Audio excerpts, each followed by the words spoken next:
আসলে একজন মানুষ যখন চলে যান শোনার পরে মনে হয় না ওই দিন যতটা কষ্ট হয় তার চেয়ে আমার ধারণা যে দিন যত যায় ততটা মানুষ শূন্যতাটা বুঝবে। আমরা এই মুহূর্তের ওনার এই যাওয়াটাকে আমরা হয়তো ওইভাবে বুঝবো না, ওইভাবে না বুঝে আমরা আমাদের নির্বাচনটাকে সামনে উনি যে যে কথাগুলো আমাদের জন্য বলে গেছেন, উনি গণতন্ত্রের জন্য যে ত্যাগটা করেছেন সেই ত্যাগটাকেই আমরা মনে রাখবো। সামনে ওনার সমস্ত কিছু নিয়ে ওনার সুযোগ্য সন্তান এসেছেন, নিশ্চয়ই উনি ওইভাবে দেশকে পরিচালনা করবেন, ওর দলকে পরিচালনা করবেন। এবং আমাদের মনে হয় যে আল্লাহ আমাদের সবাইকে তো চলে যেতে হবে, আমি যাব আপনি যাবেন, উনি চলে গিয়েছেন, তারপরেও কথা থেকে যায় যে মানুষটা এই যে অপূরণীয় ক্ষতি বাংলাদেশের আজকে, এই অপূরণীয় ক্ষতিটা আসলে কোনো কিছুতেই শুধরানো যায় না। আজকে উনি আমাদের মাঝে নাই।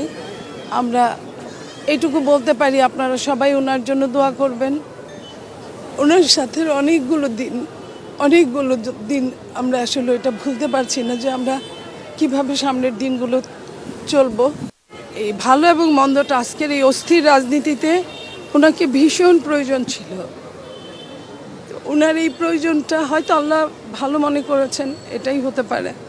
তবে এই গণতন্ত্রটা চলমান করার জন্য ওনার কোনো বিকল্প হয় না। তো নতুন এবং ফিরে আসা গ্রাহকদের জন্য নগদে চলছে ক্যাশব্যাক সহ প্রতিদিন হাজারো উপহার জেতার সুযোগ। হবে আশা আর ফেরা, সারপ্রাইজ সেরা।